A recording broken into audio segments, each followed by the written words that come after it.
As with any religion, plenty of things are wrong with Tibetan Buddhism. To start off, as news has come out in the last few years, many teachers have violated the trust of their students. Some have been financially deceived, while a few faced greater violations like sexual assault.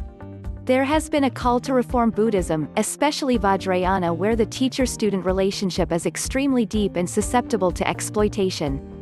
As such, this branch of Buddhism is described as the shorter route to enlightenment. Unlike Hinayana, where practitioners target self-enlightenment, or Mahayana, where enlightenment is achieved at the end of infinite lifetimes of doing good and shunning bad, Vajrayana promises a complicated and difficult but short path to nirvana. A very important part of that shortcut is the close relationship between the teacher and the student. The teacher tries to pass on their knowledge directly to the student in many ways. Does this justify sexual abuse? Of course, I am not saying that the religion comes with a list of ways a teacher can sexually abuse their students. As DJKR pointed out in his extremely long, sometimes hard to keep up and pointed article, it does not. But Vajrayana Buddhism does allow for the teacher to use any tools necessary. It is ambiguous and leaves open room for all kinds of exploitation. The only consent given is preemptive. It asks for the student to give the teacher carte blanche consent to do whatever they think is necessary.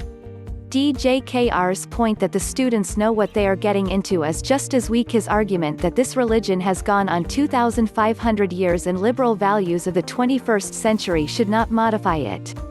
The second one is a little more philosophical but just as practical. Buddhism tries to justify inequalities, money, status, health, beauty, anything, in this lifetime as the deserved rewards of some previous life. Since they have not yet definitively proven that rebirth is a real phenomenon, I have argued this with many a zealot, but their answers always fall short. They tend to either use anecdotal evidence or pseudoscience. This should not be enough. But because it is a religion, dogmatic sometimes, even though the Buddha advises that his teachings like fine gold should be examined and minted over and over again, people take this at face value. I am Bhutanese, and more than any other country in the world, we grow up in a heavily Buddhist society. I have seen Buddhism's rebirth concept being used to justify a lot of awful things. Someone is poor for things outside his control? Must be because of some awful thing he did in his past life. A child is born with health issues, must be something from her previous life. This person is an asshole because he is rich? That's fine. He is only enjoying the fruits of being good in his last life. At some point, we ought to stop believing this, but that's not possible because the rebirth concept is vital to Buddhism's existence as a religion. Never mind that the philosophy would survive in its absence, in my opinion. Finally, donations. In theory, the feral to Chinpa activity of Jinpa, charity, is to be conducted without an expectation of reward. Not in kind. Not recognition. Not even karmic merit. Sociologically speaking, any religion is the result of societal surplus. So, in times of low yields, religion should get lesser attention. But religious groups all over the world have found a way around that for centuries. They have made giving to these groups conduct of the highest good.